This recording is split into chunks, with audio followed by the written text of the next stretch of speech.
This show is listener supported. You're listening to Adoptees On, the podcast where adoptees discuss the adoption experience. This is Season 4, Episode 11, Carrie. I'm your host, Haley Radke. Today we are going to get to know Carrie Anspaugh as she shares with us about her experience of early motherhood. We talk about her pregnancy and birth experience, how she experienced a relationship with her daughter before she even arrived, and how becoming a mother dramatically changed her understanding of being an adopted person in this world. We wrap up with some recommended resources, including a little clip from an author we discuss. And as always, links to everything we'll be talking about today are on the website adopteeson.com. Let's listen in. I'm so pleased to welcome to Adoptees On, Carrie Anspaugh. Welcome, Carrie. Hi, Haley. How are you? I'm doing well, thank you. I'm just so pleased to talk to you today and hear some of your story. So why don't we start in with that? You want to share some of your story with us? Sure, I'd be really happy to. I was born in Ohio, February 5th, 1977, and I was adopted shortly afterwards, February 23rd, I believe. So I was somewhere for 18 days. I'm not really sure where. I assume a foster family, but I was adopted by a couple that had infertility issues. They had struggled for years and years to have kids, and I think 13 or 14 years married, and finally were able to adopt. My parents also adopted a younger brother, so he's 3 years younger than me. And I think back in those days, there was my parents would talk about, oh, there was such a long list of, people waiting for babies. But we were able to get your brother because his birth mother specified a particular religious family, and they wanted them to have an older sibling and whatnot. So yeah, my little brother is 3 years younger than me, but also adopted. We very much, like a lot of people, grew up knowing we were adopted. I don't remember ever specifically being told. I remember that it was a story like, you're so special, God picked you and picked us, and yada, yada, all that stuff. So always knew about it, but it was also very taboo, right? So we talked about it. We bought little precious moment figurines that showed like a mom and dad and a little kid with adoption papers. And it was supposed to be like really special and cute, but you also weren't allowed to talk about it. And in fact, there was a lot of fear and anxiety around that, a lot of insecurities. My parents were kind of just nervous people anyways, but they were always anxious about that. And there was just a constant air of anxiety around adoption. I remember when we were growing up, my brother would say things to my mom, and I knew better. Like, I was a little bit older and I had read all the social cues that said, absolutely don't ask. But my brother would ask, and my mom would come to me crying, what do I do? He wants to know. And I'm like, I don't know. I'm 7. I don't know. Yeah. So that was fun. But from the outside looking in, we had this really pretty idyllic family, right? Middle class, white, we matched, we looked like them, we were all short. And my parents were really, and still are, very popular in the community. We went to a large church and very social. So from the outside looking in, it was this like really beautiful story, but my experience was so very different. Can I pause you there just for a sec? Mm-hmm.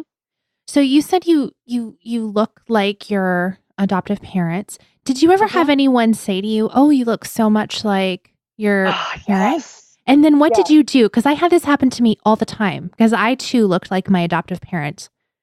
Yeah, like I kind of freaked out and froze, but at the same time, like a lot of people who knew us knew we were adopted.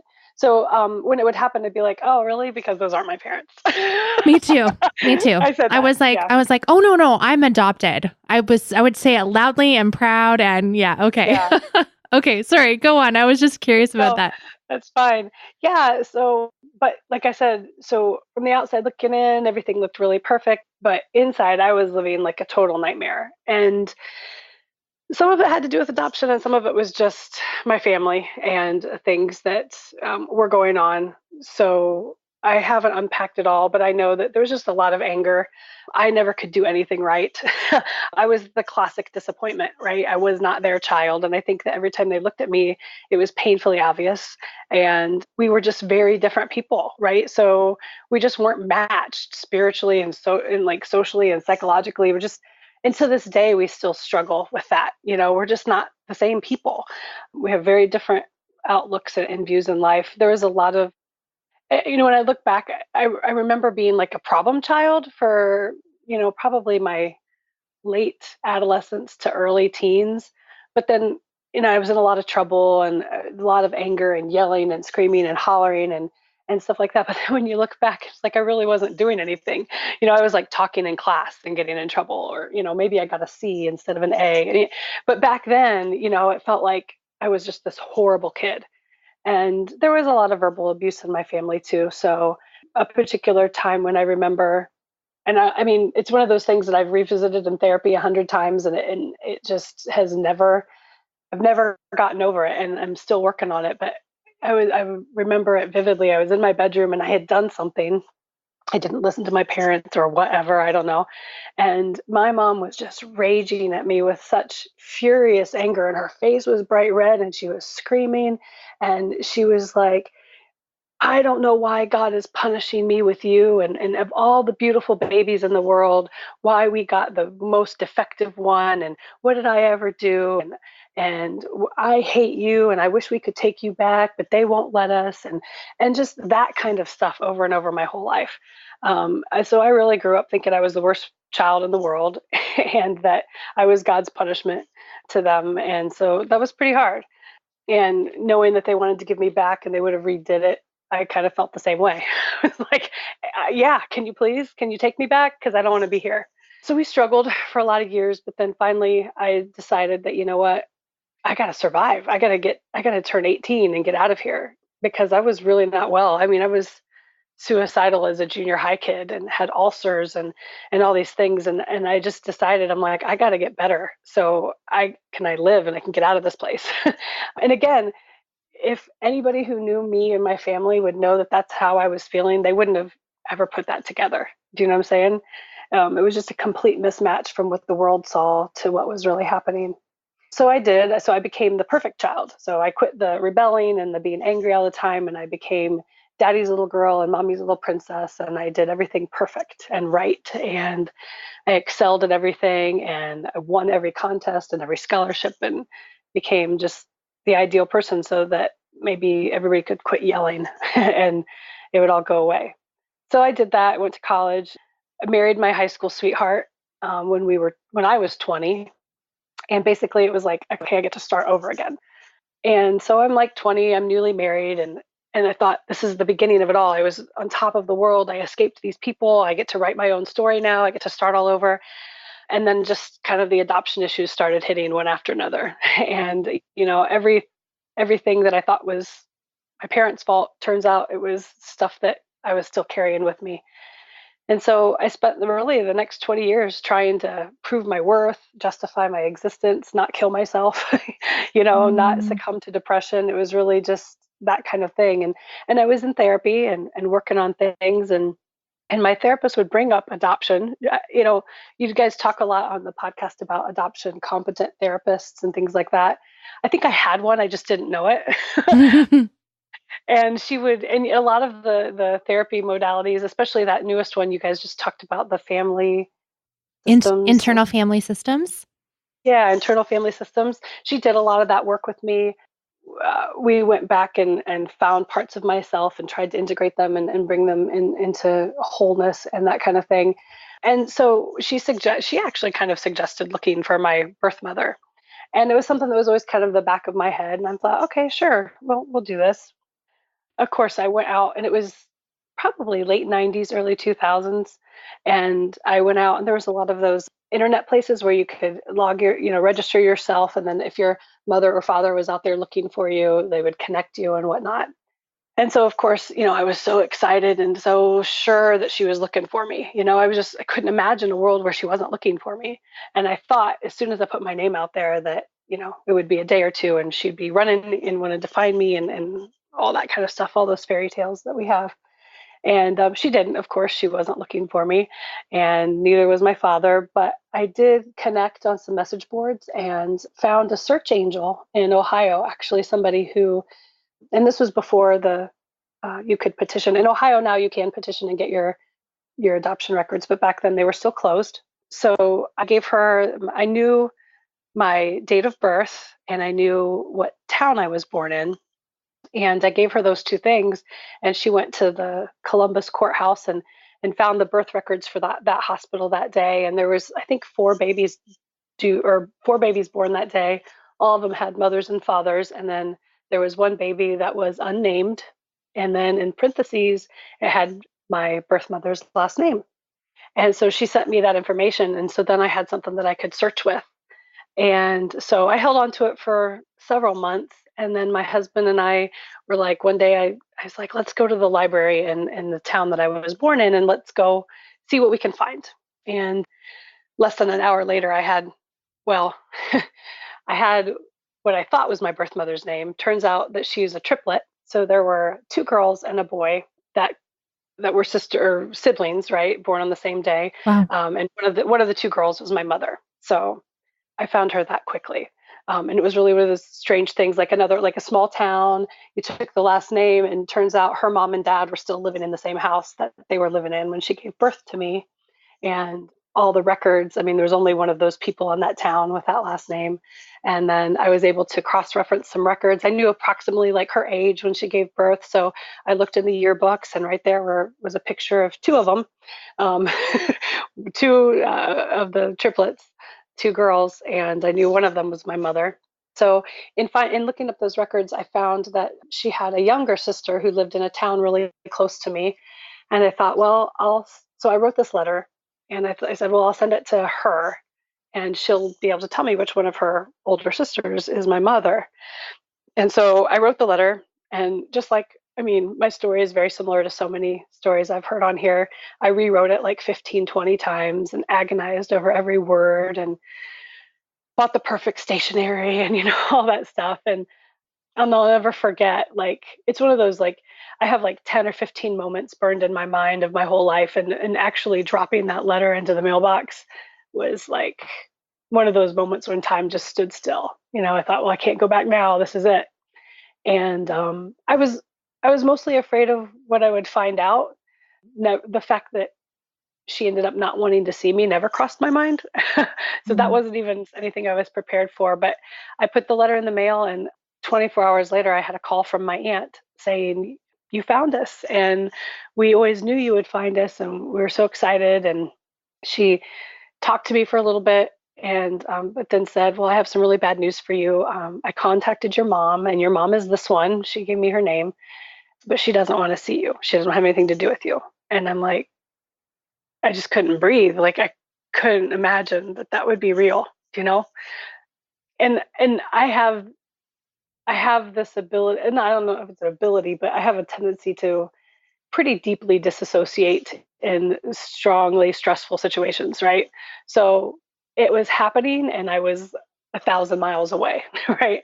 Almost like I was watching it happen to myself. So I wasn't feeling it in the moment. It was really just very numb and very, oh my gosh, and this isn't real, and kind of almost as an observer watching this play out with myself. And so I immediately thought, well, that's just right now. I'm sure it'll change and whatever.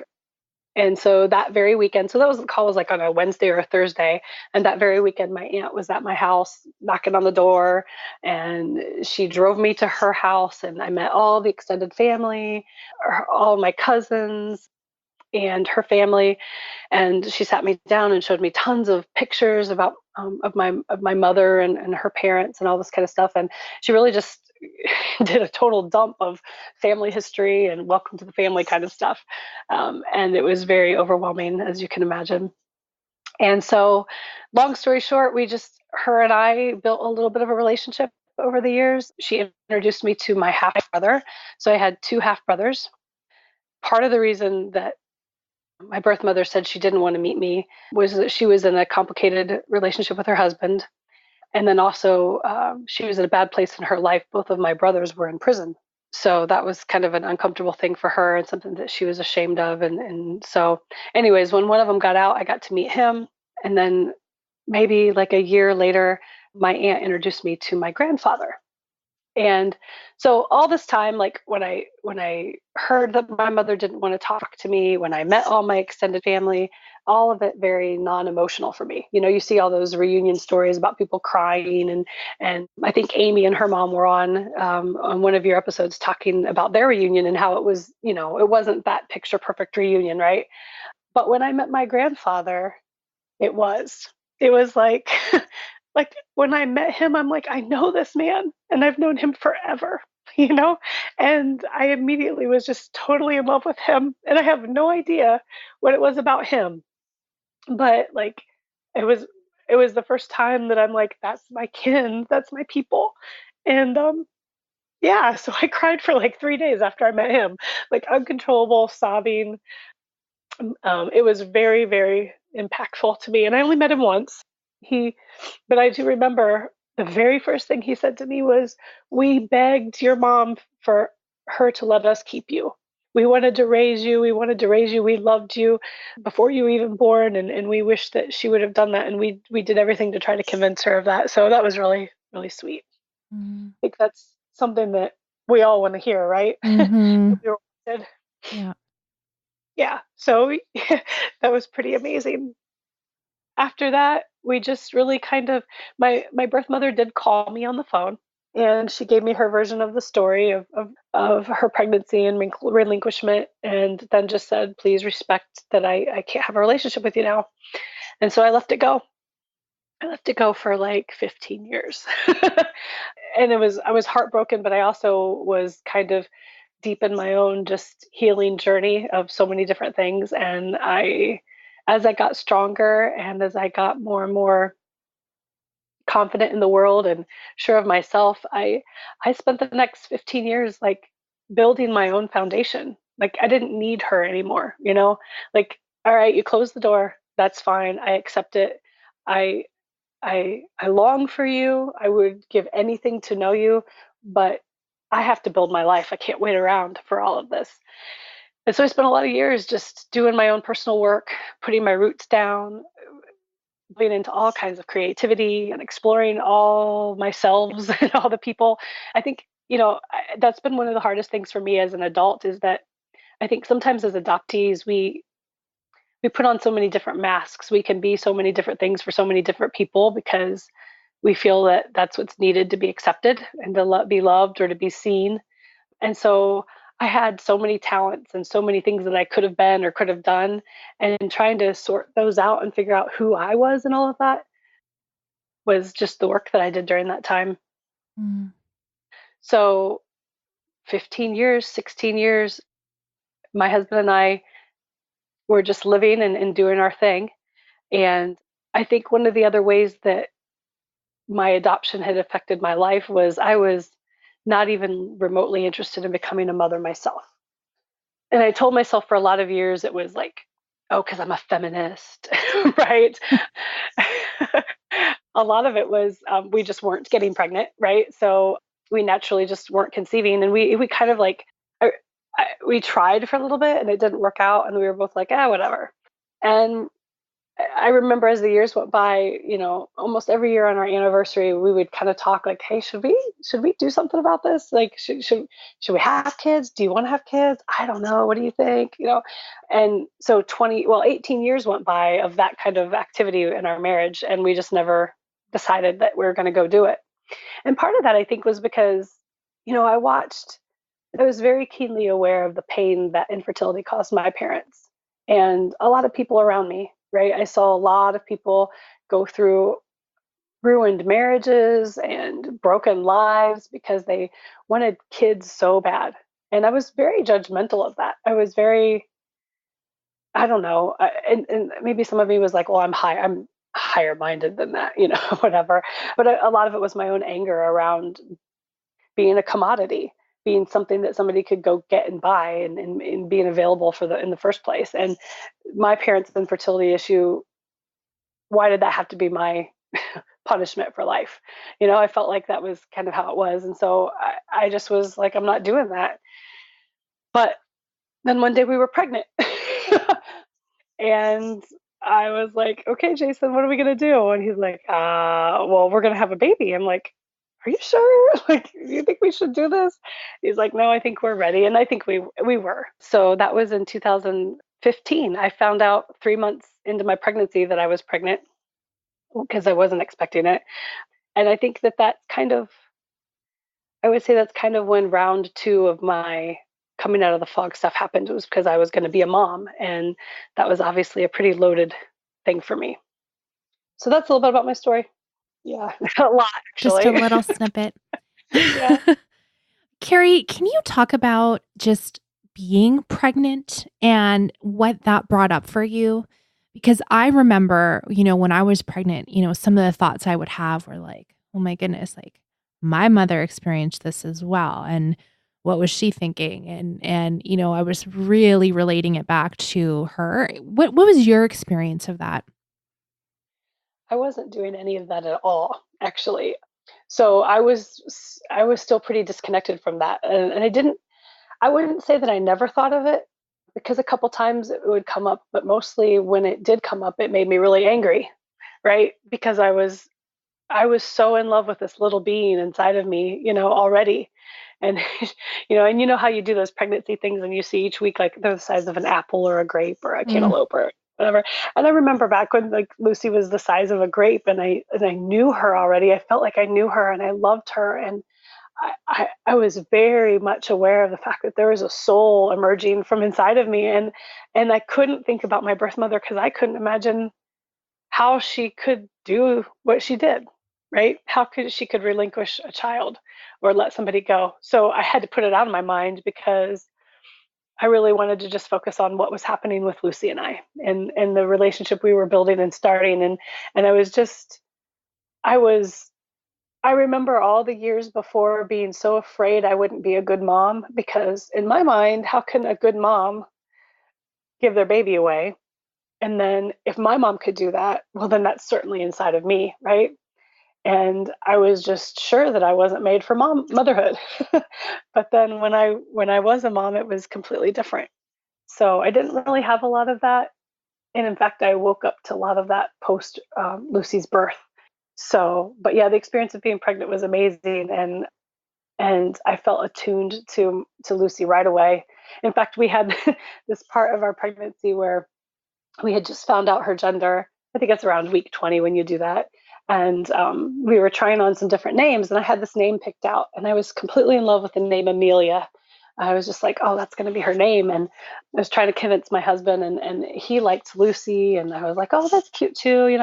And I'm like, well, he was going away for the weekend. So I'm like, well, let's try it on. We'll call her Amelia first for a few days and see how it feels. And then we'll try something else. And it was just I think it speaks so profoundly to the mother-daughter bond because when I first tried, I was like, "Oh, hey, little Amelia." I just didn't feel good about it, and so I'm like, "Okay, I'm gonna try calling her Lucy, even though it's better."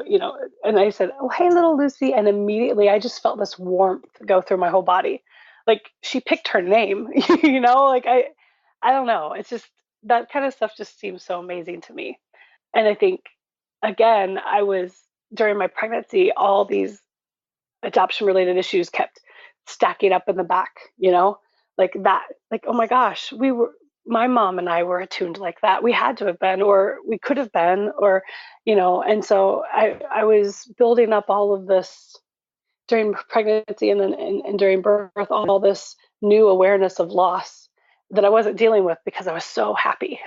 And we were doing all the celebrations. And, people waited 18 years for us to have kids. So, the showers and the family gatherings and all that were big and overdone because, everybody else had their babies years ago and it was an opportunity to celebrate us. So, yeah. So when did it switch for you and those things that got stacked up, when did that open up for you? Lucy was due November 24th. And a week and 3 or 4 days later, she was still not here.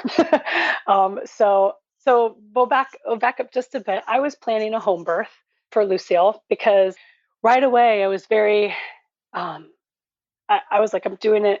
I'm going to have this baby the right way, right? And in my mind, the right way was I will catch her as she comes out, and she will be in my arms, and she will never not know who her mother is, And it was very important to me that we had a very quiet, intimate, close setting to give birth in. And I did a whole lot of work up into birth, just trying to get rid of my lingering issues of shame and doubt and not enoughness and all that kind of stuff. And I was working through it creatively, and I was doing all this work preparing for labor because I thought, and I had heard that maybe sometimes in labor people can get stuck. And I knew that I had adoption related issues. And I thought, oh, I want to make sure they don't come into labor. And I didn't even get there. It happened before. So I was getting ready to have this home birth. Everything was going really great. And all of a sudden, at the end of my pregnancy, my blood pressure shot through the roof. And my midwife, who I'd spent 9 months building this amazing relationship with, she and I referred me to a doctor, and I had to go to the hospital to have my baby. And it was like, just in that moment, the floodgates just ripped open. And I called her every name in the book. I was so angry. I was sobbing. It was like losing my home birth and losing the ability to be in control of my birth just kind of opened the floodgates of every single loss that I was aware of and accumulating during pregnancy, right? And everything before. And so in my mind, all of a sudden, my midwife was my birth mother, and I had projected all my hate and anger and frustration because in my mind, she was abandoning me at the moment that I needed her most and sending me to a hospital. And on top of it, it wasn't just a hospital, but it was, and this guy's really actually an amazing doctor and an amazing man. But at the moment, I was beyond petrified because one of the issues that I really had with my birth family was religion. And one of the issues that I have with adoption is a lot of religious messages around it. And I balked at that for a lot of years and still do. And that was something I don't identify with my birth family. And so here I am in this doctor's office, and there's just religious iconography everywhere, like deeply Catholic, like crosses and Christ heads and thorns. And I mean, it was just like over the top. It was like you went to like a monastery on drugs. And I was like, I can't deal. Like, I've lost my midwife, who became my birth mother all of a sudden, and they're handing me over to the establishment, to the people who got me in that position in the first place. The people who shamed my mother into giving me away because she was too young or unmarried. And these are my parents' people. These aren't my people. These people are taking over my birth. And from that moment on, I was just in a kind of like a downward spiral, right? And they didn't. They were completely loving, respectful, the best doctors. That's why they were partnered with my midwife, is because they were of like mind. They wanted me to have a natural birth. They wanted me to have that vision of holding my baby as soon as I can. But 36 hours after my labor started, Lucy's cord was wrapped around her neck several times, and her heart rate was dropping, and we had to have a cesarean section. And so I remember laying there, and there's this religious music playing in the operating room, and everybody is so happy, and I'm literally, and it's really, I'm not kidding, my arms are like out on these. I don't know if you've ever had a cesarean or have seen somebody who has, but they put you on a table, and then your arms are strapped out, like literally like you're on the cross.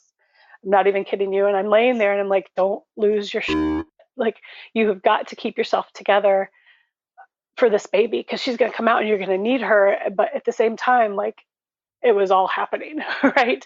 The people that took me are going to take my baby, and I'm not going to be the first one to touch her, or even the second or the third, and sure enough, they took her, took her out of me, and thank God she was healthy, and she was clear across the operating room and just sobbing her little heart out. And my husband, man, he's just this most amazing dude. And he's right there, and he's looking in my eyes the whole time. And he's like, I'm not leaving you. I'm not leaving you. And, like, our little baby's over there. But I needed him. I needed him not to leave me in that moment. And we had about 2 or 3 minutes maybe, when we were just fiercely into each other. And then I'm like, go get her. And she was crying. And when she was in my belly, we would do this thing to try to get her to move. We would say, wakey, wakey, eggs and bakey.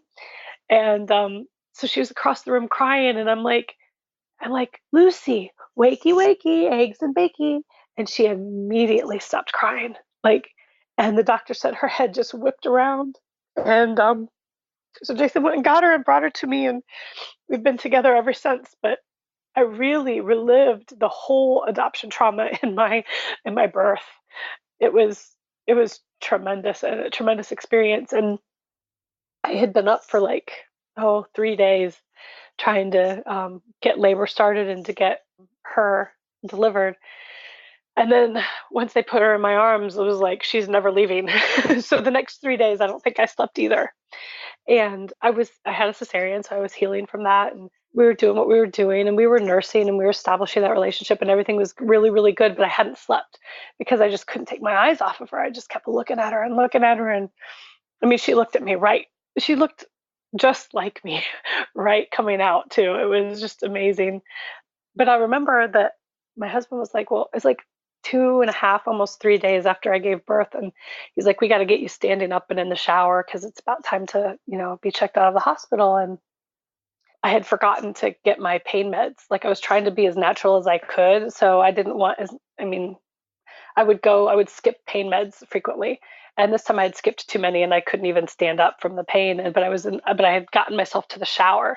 So I'm standing in the shower and Jason's in the room holding Lucy and she's crying and I'm standing in the shower sobbing, like just the enormity of all the emotions of everything that had just happened just completely waved over me. And everybody thought I was crying because I had a cesarean birth, but I kind of thought I was too, but I was crying because I was completely reliving my loss in that moment, right? So in therapy for years, my therapist would try to get me to, I think another one of your guests had said something about their therapist getting them to meet their infant child and to hold them and cradle them and comfort them. And even your younger child, I went to try to meet a young version of myself, like a toddler age version of myself several times.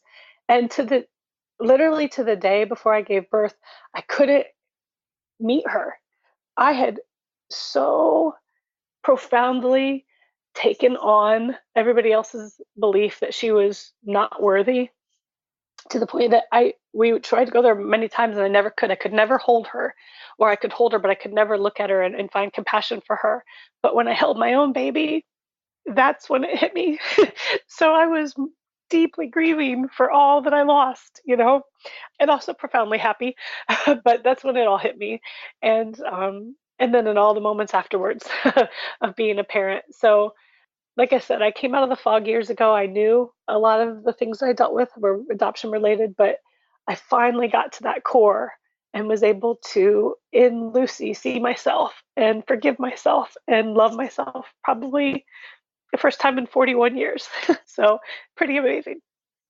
That's incredible. Thank you for sharing all of that. And as you're talking about your pregnancy and this, and we're in this whole series of theme on relationships, and it's amazing that, you built this relationship with this tiny little, what did you call it? You said bean or something, right? Like this. Yeah. And that like fledgling brand new relationship, right? I mean, she's only a few years old, right?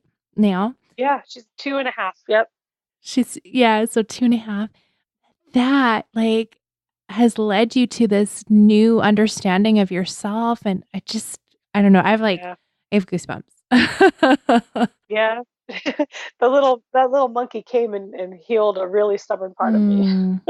And it's fitting because she's an incredibly stubborn little girl, but amazingly bright and brilliant and full of joy, but stubborn. She is so cute. So cute.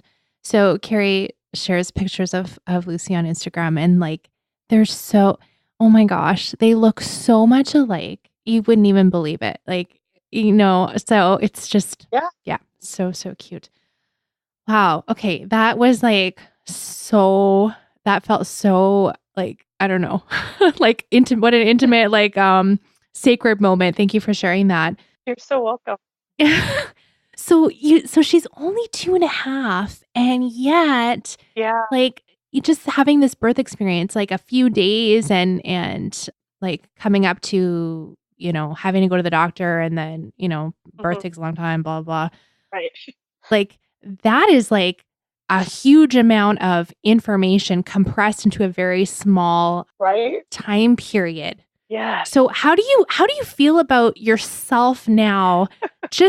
So from like right now to going back to finding out you're pregnant, like what kind of a shift in yourself has happened? Oh my goodness, right? So I feel a foundation underneath myself that I have never felt before.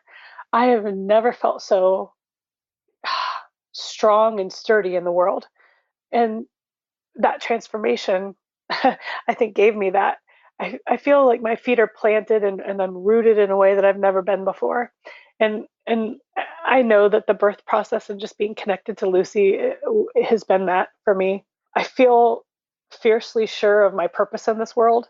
And I'm not trying to be like blithe and saying that Lucy's the reason I live, but it's like everything that I've done, all these years of healing myself and putting myself back together and making myself a whole person that can function in this world. I'm so deeply grateful that I did all that work, not just for myself, because yeah, I deserve that and I'm worthy of that, but my daughter has this mother that, I'm able to give that mother to her, right? Mm, And what a great experience that she's going to have growing up in that kind of environment with somebody who's done that work and who's lived those experiences and has found that footing, and it's a well-earned footing, it mm-hmm. and I think it makes it a little bit different. And I feel secure in my role as a mom. Like, for somebody who never thought she was going to be a mom, I think that it's the thing that I'm the best at in the world. And I know that sounds kind of cliche, but I think I was born to be Lucy's mom. Mm. And I'm really glad to have that opportunity. And yeah, so it's really exciting for me. I've heard therapists talk before about like remothering ourselves Yeah. and that kind of healing journey part of Yeah. for adoptees. I think that can be really critical, especially if you struggled in relationship with your adoptive mother. And Uh-huh. but just can you talk a little bit about that in relation to just being a mom to Lucy? And did you work on that at all? I mean, when you don't have a good example of what mothering looks like, Yeah. and then to come to this point where you're like, I'm the perfect mother for Lucy, which you are indeed. That's a big shift. It is, isn't it? And I think that one caught me off guard. I didn't expect to be that, right? So I went into finding out unexpectedly that I was pregnant with a lot of insecurities. But I do know that eh, maybe it's more that in seeing Lucy, I give more grace to a lot of parts of myself, right? So I see a lot of myself reflected back in Lucy, and I know that she's a perfectly pure and innocent and wonderful, amazing soul, and she came from me, and therefore I must be that too, right? So people have been trying to tell me that for years, and I've been repeating those mantras for years and accepting them to a certain level. Granted, like, I mean, I've definitely been well for more years than I've been unwell in my life, but it just kind of put that final stamp in it, right? So I think in that, like, I look back and when I was a kid, I knew I was not being parented right.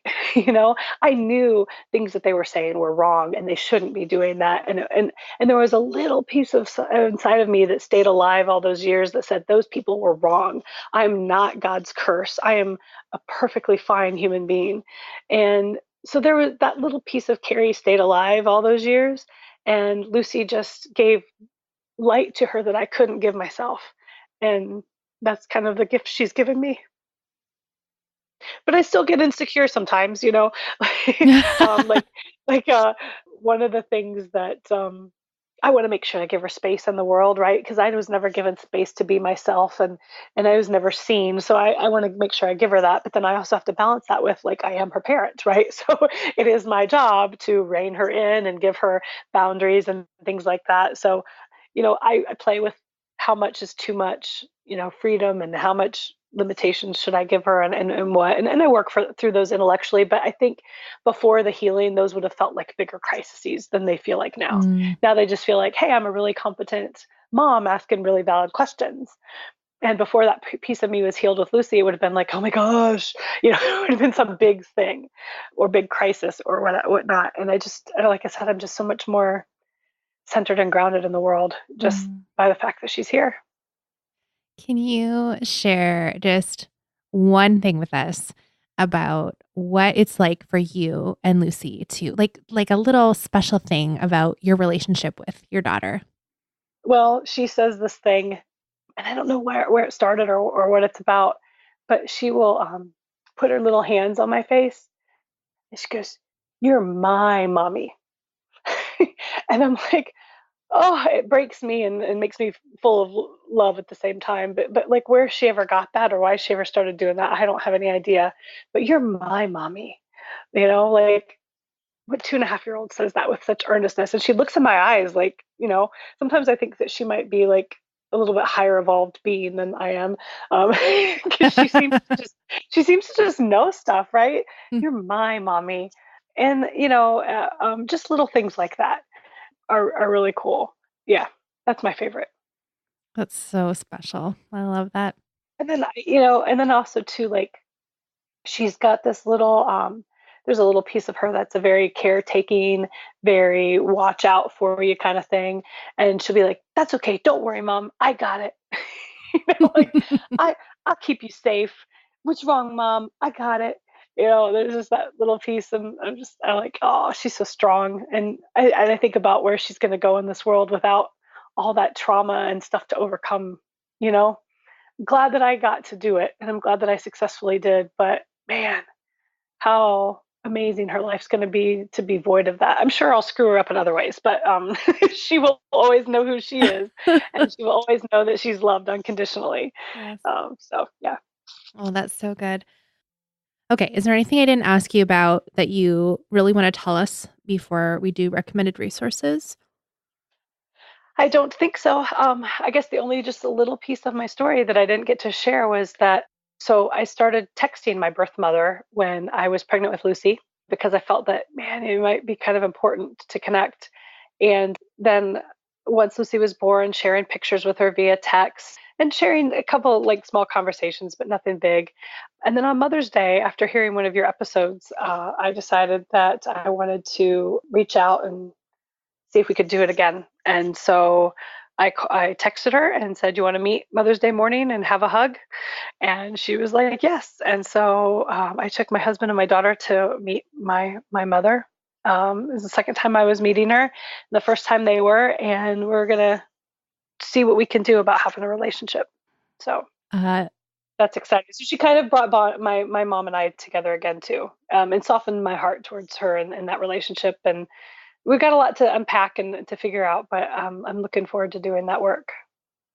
Speechless, right? Okay. Wow. So that's where we're at. Well, that's a pretty amazing update. And like kids have this amazing way of just being an Hmm. icebreaker in awkward For situations. sure. Yes.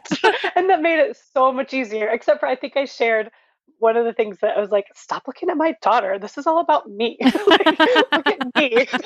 I was like, I remember because I think, Lucy did break that tension for all of us. But I was like, okay, now I'm comfortable. Now look at me. But she did, and it was fine. But yeah, yeah, Oh, that's so good. Wow. yeah. Okay. Well, let's move to recommended resources.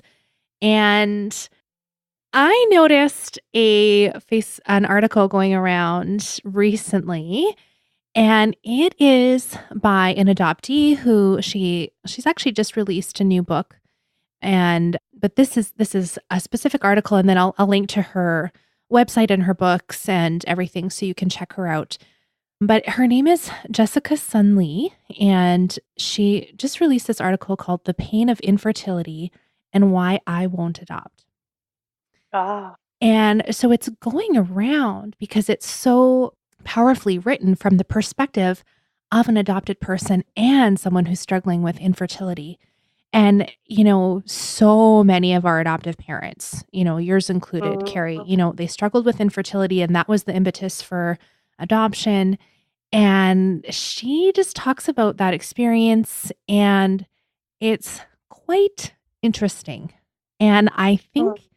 I think it's good to read because it gives us a little bit of language with which to explain our positions on adoption. And I mean, everybody's got different positions on adoption, whether they're Sure. for it, or totally against it, or some kind of middle ground.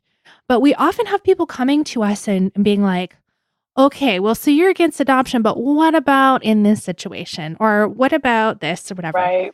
And so this article, again, is just one other thing to have in your toolkit, some language for saying, well, not all people that are experiencing infertility do feel a desire to adopt. And this is an adoptee saying these things. So Yeah. I'm not going to spoil it any more than that.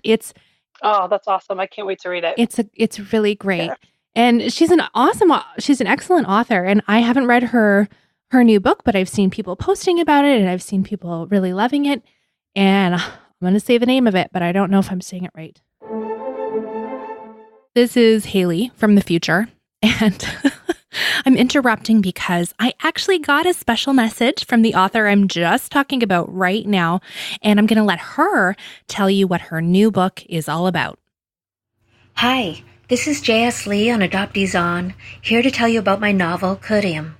The protagonist, Shay Stone, lies in a hospital bed, catatonic, dead to the world. Her family thinks it's a ploy for attention. Doctors believe it's the result of an undisclosed trauma. At the mercy of memories and visitations, she has no choice but to finally confront the people and situations in her life.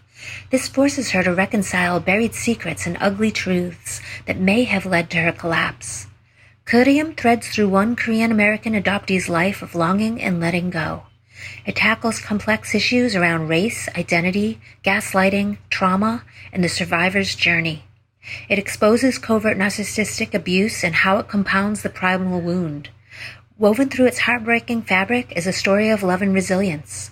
I wrote this book to shed light on the dark side of adoption and validate my fellow survivors.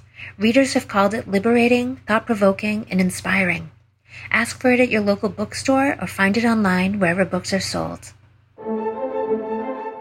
So you have a couple different resources for us, and you Yes. hinted before about some healing through creativity that you've done. So why don't you go ahead and share some of that with us? For sure. So, yeah, so I've done a ton of my own healing through art, mostly pottery, but I also make quilts and paint and do all kinds and I write and take photos, but really through pottery. And so I have a blog. It's not the most active, up to date blog, but I hit it and come back at it with a fury occasionally. But it's called Dirty Girl Pottery. So it's at dirtygirlpottery.wordpress.com, I believe. And so you can see some of my pots, and I try to post what's on my heart and mind at that time. So with the arrival of Lucy, I haven't been at the wheel as much. I've really kind of transitioned to sewing because it's not super dirty. I can just pick up and do a little bit here and there. But yeah, that's really fun. And then Andrea Joyce is a painter that I recently discovered her work, and I especially loved your healing series or the creativity series that you did in one of your seasons. And Andrea Joyce's artwork just really speaks to me.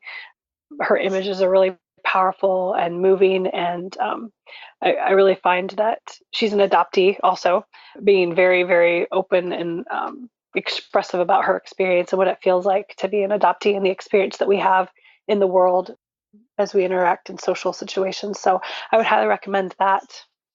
I was looking at her website and she has, right now, when you go on there, there's this painting of these 5 figures. Mm-hmm. And the title that she's got here, My Brothers and Sisters and I Will Have the Same Framework If I Can Find Them. Yeah.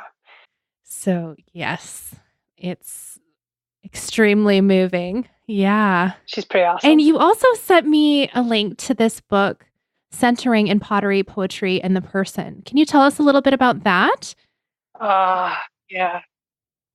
Oh gosh. So I can. That book was written by MC Richards. She is, by the time I found her, I believe she had passed away, but she is literally creative and spiritual midwife to me. I have found in her writings such a profound understanding. She writes about being in the creative process, but also spiritually and as a person being in this in between spot and the crossing point, she calls it. And in my creative process, I think that's why I do love pottery so much, is you literally take something that's nothing and you transform it into something that is strong and beautiful and can withstand fire and be glazed and hold things. And pottery, you can go to a museum and it's survived thousands and thousands of years. And I just think it speaks so much to the emergence of ourselves as people, as adoptees. She's not adoptee specific, but she talks a lot about healing through creativity and that crossing point and finding that in ourselves and being okay being in between, right? I'm not from, and as I begin to reunite with my birth mother, I'm painfully aware that what I find with her is going to be unique and special in its own thing. It can never be what it would have been had she kept me, right?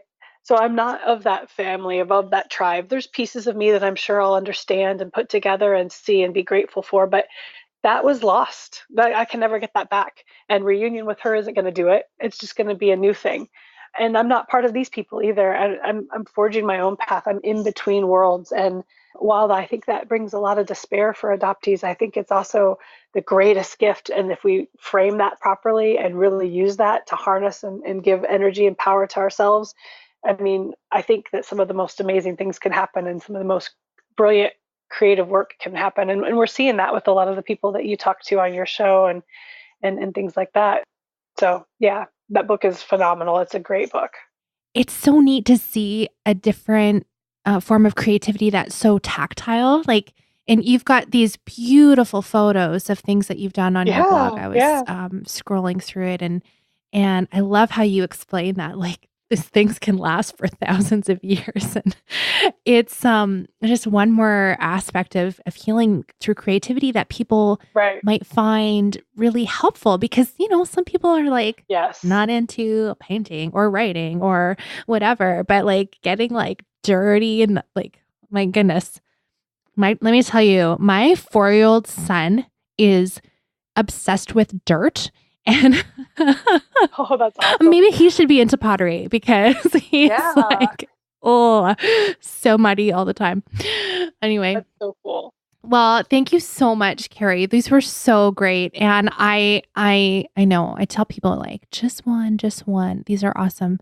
And then just before we got on, you said, oh yeah, there's this other book on parenting.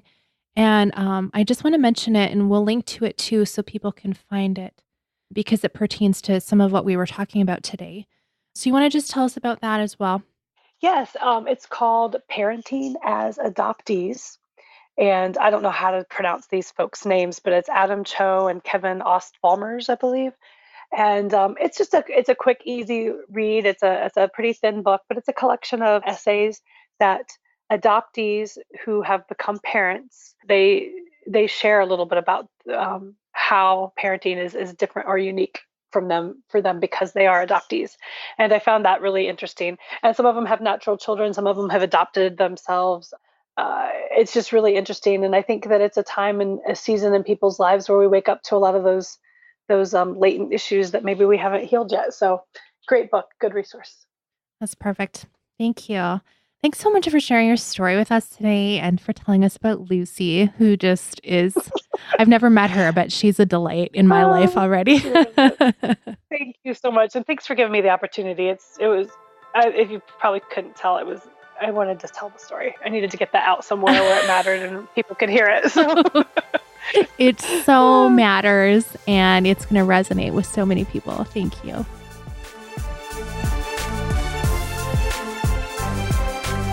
If you'd like to connect with Carrie or any of the other Adoptees On guests, you can find their social media links on adopteeson.com. And Carrie is on Facebook, Carrie Anspach, ANSPACH, if you'd like to chat with her there.